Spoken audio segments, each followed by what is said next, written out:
안녕하세요. 닥터 부자아빠입니다. 네, 오늘은 이제 주요 기사를 먼저 살펴보고요. 두 번째 시간은 구독자 사연을 토대로 제가 좀 읽어보고 거기에 맞는 제가 지역을 조금 추천드리는 시간을 가져보도록 하겠습니다. 첫 번째 이제 주요 기사를 먼저 살펴보겠습니다. 첫 번째 기사고요.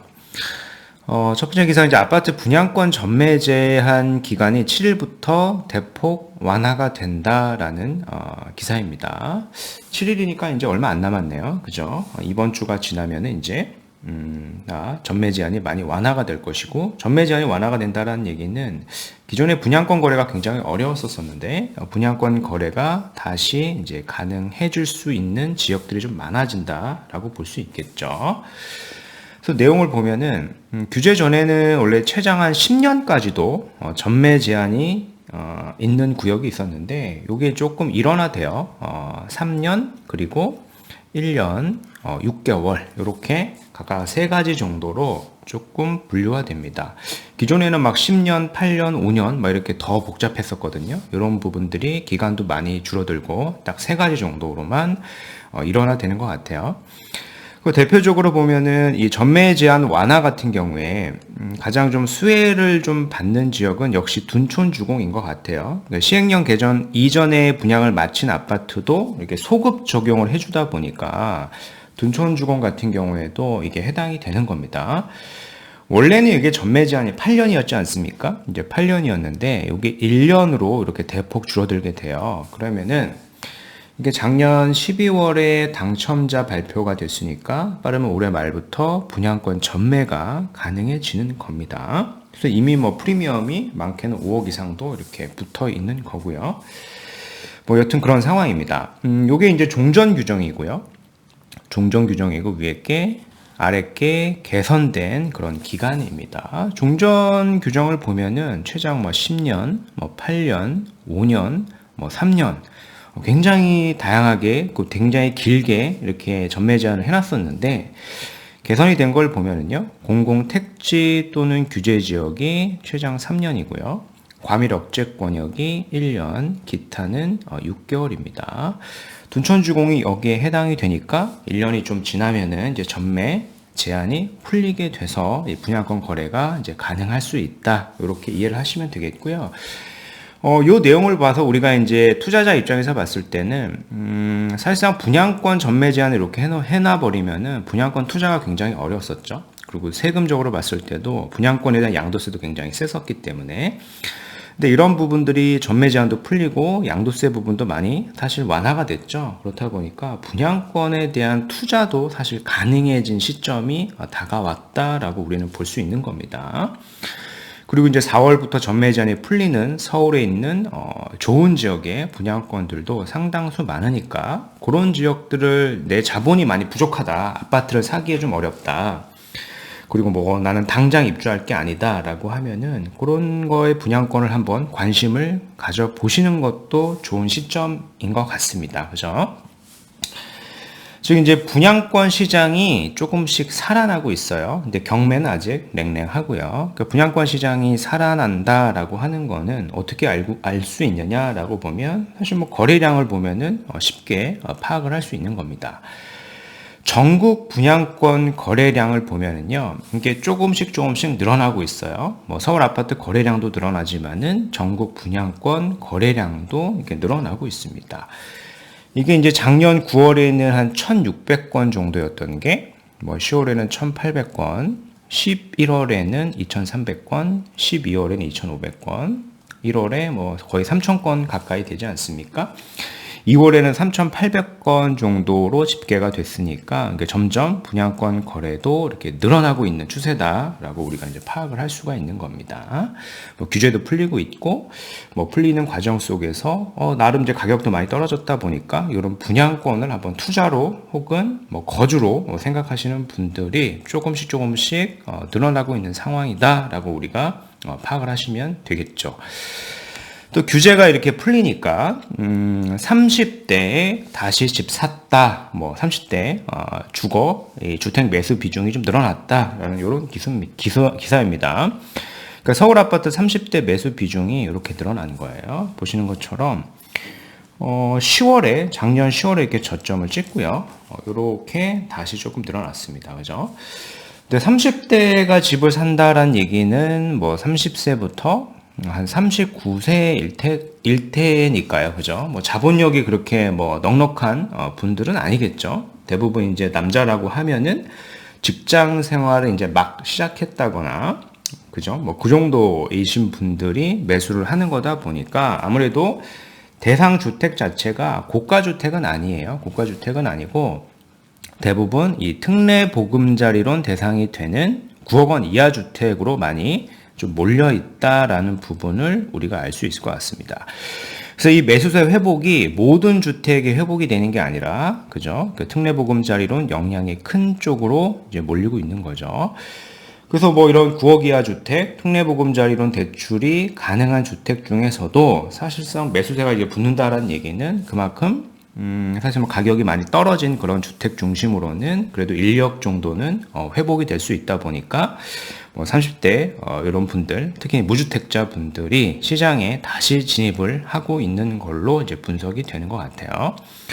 그 서울 아파트 이제 매수 이 심리 자체도 뭐 70% 아래였다가 최근에 4주 연속으로 보면은 70% 이상으로 좀 올라갔고요.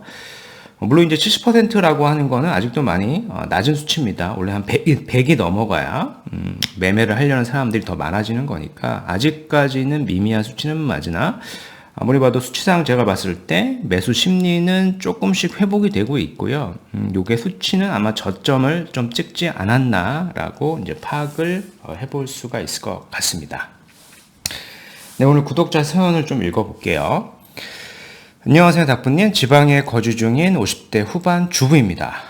이번에 첫째 아들이 운 좋게 양재역 인근의 좋은 회사에 취업이 돼서 거주지가 필요한 상황입니다. 자녀에게 지원 가능한 현금이 5천에서 최대 1억 이하라 경기도 지역 내 소형 아파트만 대출을 받아가지고 이제 매매가 가능한 자본입니다. 이 경기도 아파트도 우리 가게 상황을 고려할 때 과분한 것은 알고 있으나 자녀의 첫 직장이고요. 업무의 특성상 늦게 끝나는 일이 많다고 하여 최대한 직장 근처로 집을 구하고 싶은데 이제 거주와 투자가 가능한 곳을 한 곳 추천 부탁드립니다. 이렇게 사연을 주셨어요. 아무래도 뭐 제 영상을 좀 많이 보신 분인 것 같아요. 이제 글을 쓰신 거를 보니까 제가 이제 첫 번째 항상 의견을 드리는 게 그거지 않습니까? 자본이 이렇게 이제 부족할수록 초기 재개발 구역을 혹은 예정지를 매수하는 것보다는 요 자본으로 이제 경기도 외곽이라고 할지라도 좀 아파트를 좀 매수해가지고 거기서 좀 시세 상승을 보고 그리고 조금 더 핵심지로 갈아타는 전략이 이제 맞다라고 제가 여러 번 말씀을 드린 것 같고 그 내용을 이미 알고 계신 거는 맞는 것 같아요. 이제 내용을 이렇게 적어 주셨으니까.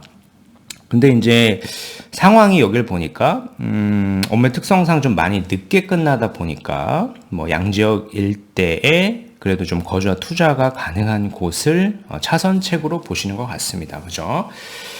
그래서 여기에 맞춰가지고 제 의견을 조금 말씀드릴 거고요. 양재역 인근에 5천에서 1억의 자기 자본을 가지고 거주와 투자를 레버리지 조금 써서 대출을 좀 받아서 산다라고 할 때 사실 아파트는 불가능한 거는 잘 알고 계실 거고 이제 빌라를 사야 될 텐데 그냥 빌라보다는 개발의 압력을 좀 많이 받고 있고 자체적으로도 개발이 좀 움직임이 있는 그런 구역은 충분히 우리가 매수를 해볼 수가 있거든요. 그래서 그런 지역을 최우선적으로 해서 이제 검토는 하셔도 저는 괜찮다라고 의견을 좀 드려보도록 하겠습니다. 뒤에 자료를 좀 보면서 구체적인 설명을 드려보도록 하겠습니다.